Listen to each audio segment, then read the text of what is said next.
So before I get into this video, I want to preface that this idea is not originally mine. It was inspired by an incredible director and filmmaker named Ryan Booth, who just started his YouTube channel exploring street photography. And one of his videos, he talked about street photography and motion. And this really moved me and inspired me to want to practice and try this approach on my own to see what I can learn from it.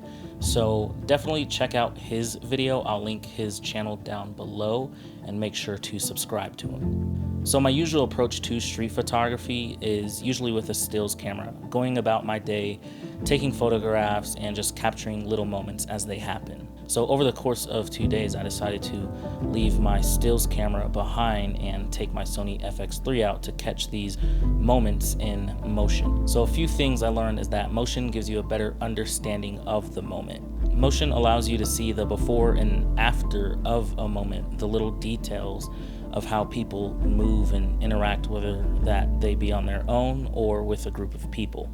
And this is something you don't get out of a photo, and I feel like this just brings more meaning to the moment.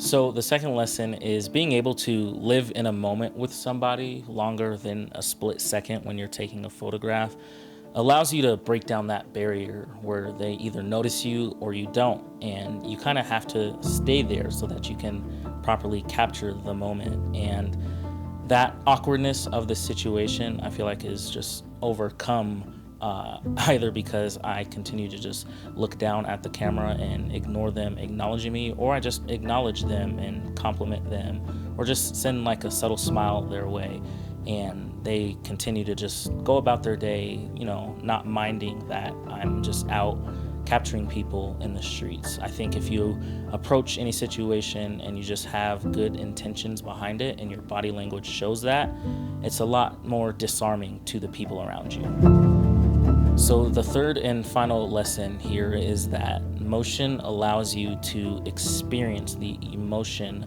of the environment or the scene that I am capturing. You're capturing things like the sounds of the environment, the light, the movement, and that just brings so much more meaning and shows more detail of things that I usually don't capture or see with only a stills camera. So with all that said, if you enjoy this video, please subscribe and hit that notification bell.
Looking good, man. That's all. Just like the way you look.